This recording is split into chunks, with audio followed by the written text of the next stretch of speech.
ओम नमो भगवते वासुदेवाय नमः। अधिक मास महात्म्यम कथा अध्याय 2। इससे पहले के अध्याय में आपने जाना था कि जब शौनक आदि ऋषियों ने सुखदेव जी के लिए बड़ा ऊंचा और उत्तम आसन बिछाया, तब विनय पूर्वक तपोवृद्ध समस्त मुनियों से बैठने की अनुमति लेकर प्रसन्न होकर आसन पर सूत जी बैठ गए। उस आसन पर बैठे हुए भगवान सुखदेव जी को कमल की कर्णिका को जैसे कमल के पत्तों से घेरे रहते हैं, उसी प्रकार मुनि लोग उनको घेर कर बैठ गए। तब इसके बाद जो कुछ भी हुआ, इसका वृतांत आप सब सुनिए। सूत जी बोले, राजा परीक्षित के पूछने पर भगवान शुक द्वारा कथित परम पुण्यप्रद श्रीमद् भागवत सुखदेव जी के प्रसाद से सुनकर और अनंतर राजा का मोक्ष भी देखकर अब यहाँ यज्ञ करने को उद्धत ब्राह्मणों को देखने के लिए मैं आया हूँ, और यहाँ यज्ञ में दीक्षा लिए हुए ब्राह्मणों का दर्शन कर मैं कृतार्थ हुआ। ऋषि बोले, हे साधु, अन्य विषय की बातों को त्याग कर भगवान कृष्ण द्वैपायन के प्रसाद से उनके मुख से जो आपने सुना है, वही अपूर्व विषय हे सूत आप हम लोगों से कहिए।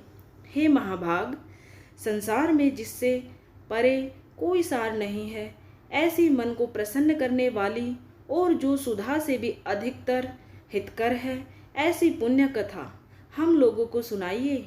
सूत जी बोले, विलोम ब्राह्मण के चरु में क्षत्रिय का चरु मिल जाने से उत्पन्न होने पर भी मैं धन्य हूँ। जो श्रेष्ठ पुरुष भी आप लोग मुझसे पूछ रहे हैं, भगवान व्यास के मुख से जो मैंने सुना है, वह यथा ज्ञान मैं कहता हूँ। एक समय नारद मुनि नर नारायण के आश्रम में गए, जो आश्रम बहुत से तपस्वियों, सिद्धों तथा देवताओं से भी युक्त है, और बैर, बहेड़ा, आंवला, बेल, आम, अमड़ा, कैथ, जामुन, कदम्बादि और भी अनेक वृक्षों से सुशोभित है।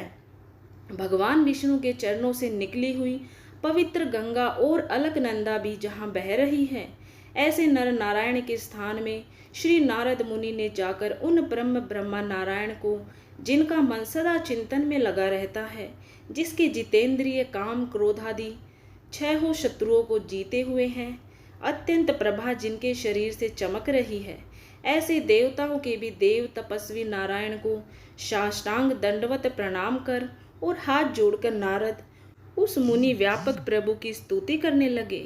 नारद जी बोले, हे देवदेव, हे जगन्नाथ, हे कृपा सागर सतपते, आप सत्यव्रत हो, त्रिसत्य हो, सत्य आत्मा हो और सत्य संभव हो। हे सत्योने, आपको नमस्कार है। मैं आपकी शरण में आया हूँ। आपका जो तप है, वह संपूर्ण प्राणियों की शिक्षा के लिए और मर्यादा की स्थापना के लिए है। यदि आप तपस्या ना करें तो जैसे कलयुग में एक के पाप करने से सारी पृथ्वी डूबती है, वैसे ही एक के पुण्य करने से सारी पृथ्वी तरती है। इसमें तनिक भी संशय नहीं है। पहले सतयुग आदि में जैसे एक पाप करता था तो सभी पापी हो जाते थे, ऐसी स्थिति हटाकर कलयुग में केवल कृता ही पापों से लिप्त होता है। यह आपके तप की स्थिति है। हे भगवान, कली में जितने प्राणी हैं, सब विषयों में आसक्त हैं। स्त्री पुत्र ग्रह में लगा है चित्त जिनका, ऐसे प्राणियों का हित करने वाला जो हो और मेरा भी थोड़ा कल्याण हो, ऐसा विषय विचार कर केवल आप ही कहने के योग्य हैं। वही आपके मुख से सुनने की इच्छा से मैं ब्रह्मलोक से यहाँ आया हूँ। आप ही उपकार प्रिय विष्णु हैं, ऐसा वेदों में निश्चित है। इसलिए लोकोपकार के लिए कथा का सार इस समय आप सुनाइए, जिसके श्रवण मात्र से निर्भय मोक्ष पद को प्राप्त करते हैं। इस प्रकार नारद जी का वचन सुन भगवान ऋषि आनंद से खिलखिला उठे और भुवन को पवित्र करने वाली पुण्य कथा आरंभ की।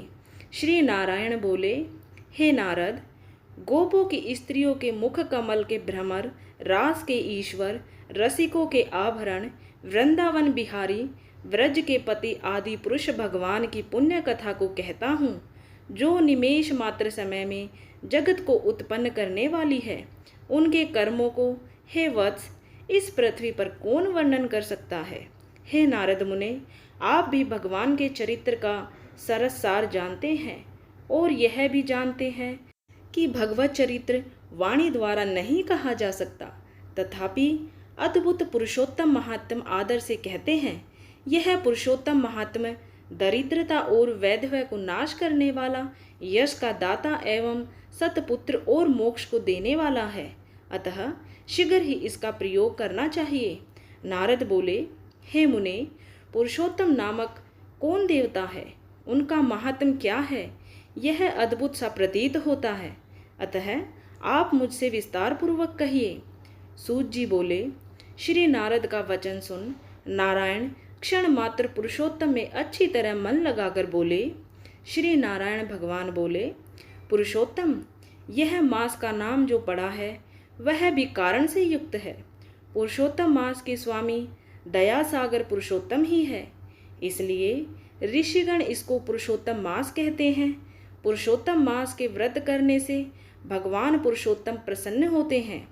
नारद जी बोले, चैत्रादि मास जो है वे अपने अपने स्वामी देवताओं से युक्त हैं, ऐसा मैंने सुना है, परंतु उनके बीच में पुरुषोत्तम नाम का मास नहीं सुना है। पुरुषोत्तम मास कौन है और पुरुषोत्तम मास के स्वामी कृपा के निधि पुरुषोत्तम कैसे हुए? हे कृपा निधि, यह आप मुझसे कहिए। इस मास का स्वरूप विधान के सहित हे प्रभु कहिए। हे सतपते, इस मास में क्या करना, कैसे स्नान करना, क्या दान करना, इस मास का जप पूजा उपवास आदि क्या साधन है, कहिए।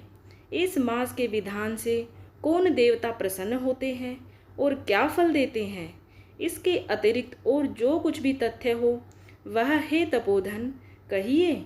साधु दीनों के ऊपर कृपा करने वाले होते हैं, वे बिना पूछे कृपा करके सदुपदेश दिया करते हैं।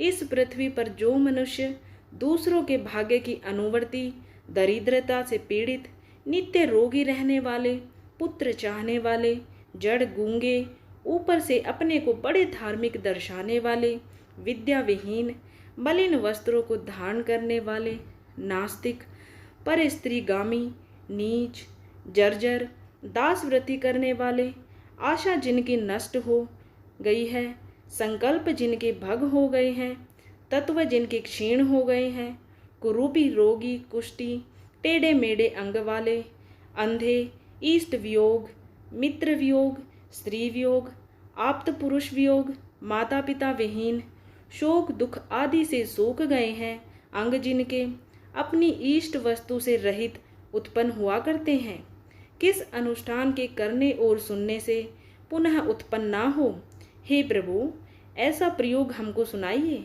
वैधव्य, वंध्यादोष, अंगहीनता, दुष्ट, व्याधियाँ, रक्तपिता आदि, मृगी, राज्य क्षमादि जो दोष हैं, इन दोषों से दुखित मनुष्यों को देखकर हे जगन्नाथ मैं दुखी हूँ, अतः मेरे ऊपर दया करके हे ब्रह्मान मेरे मन को प्रसन्न करने वाले विषय को विस्तार से कहिए।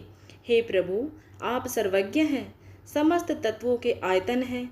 सूत जी बोले, इस प्रकार नारद के परोपकारी मधुर वचनों को सुनकर देव नारायण चंद्रमा की तरह शांत महामुनि नारद से नए मेघ के समान गंभीर वचन बोले और उन्होंने जो भी नारद जी को बतलाया उसका वृतांत आप सभी लोग अब अगले अध्याय में सुनिएगा। इति श्री बृहन्नारदीये पुरुषोत्तम मास महात्म्ये द्वितीयो अध्याय। जय जय श्री हरिनारायण भगवान की सदा ही जय हो। सभी से हाथ जोड़ के निवेदन है, अगर आपको ये वीडियो पसंद आई है तो वीडियो को ज़्यादा से ज़्यादा लाइक और शेयर कीजिए ताकि और लोग भी कथा सुन सके। और हाँ, कमेंट में जय श्री हरिनारायण लिखना ना भूलें। वीडियो देखने के लिए आप सभी का दिल से धन्यवाद।